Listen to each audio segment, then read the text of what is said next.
селе Лашкиндар яблоневые плантации не оправдали надежд. Высаженные 5 лет назад деревья оказались низкорослыми, с мелкими и невкусными плодами. Посадки осуществлялись на 15 гектарах земли в рамках комплексного плана содействия развитию республики, то есть на средства российской финансовой помощи. Они нам обещали, что до 25 килограмм обещали нам. Вот 4-й год, как бы мы пробадываем, труд неимоверный. Как одна клетка, 1 гектар чуть с лишним, до 200 тысяч рублей требует. То есть 15 раз где-то минимум полечить надо, обрабатывать, подкормка нужна, там нитромофос, селитра, плюс еще капельная подкормка, плюс еще растительная система. Раза 4 надо покосить. Такую тему делают в производственные предприятия, коммерческие структуры серьезные, где финансовая прочность у предприятий большая, где техника рядом стоит.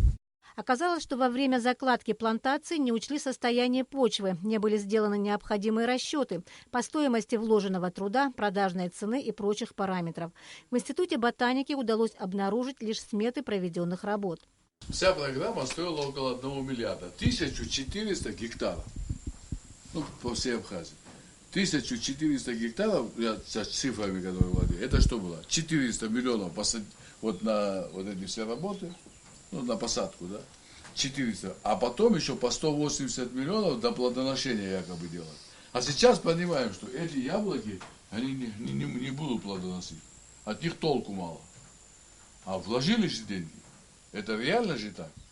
А теперь приходит, я тоже понимаю, он приходит и говорит: слушайте, дайте не дадим погибнуть. Спрашивают, что не дать погибнуть? Какая перспектива? Вложим опять деньги. Вот в прошлом году дали, еще будем давать. Что дальше? Предложение выкорчевать и реанимировать сады премьер отверг. Приступить к каким-либо действиям, по его мнению, необходимо после тщательных подсчетов рентабельности продукции. Затем премьер-министр посетил село Адзюбжа. На озере Скурча он ознакомился с результатами работы по строительству фарватера, объединяющего море с озером.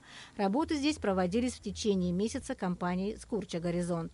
Фарватер на данный момент 150 метров длиной и 65 метров ширина. Глубина его по всему фарватеру 3 метра. То есть на сегодняшний день есть возможность для судозахода в озеро Скурча технических судов для устройства уже отгрузочной инфраструктуры и для углубления фарватера до 6 метров. В той части озера будет устроена отгрузочная площадка, к которой будет подходить судно, сухогруз, до 5000 тонн водоизмещением через этот фарватер.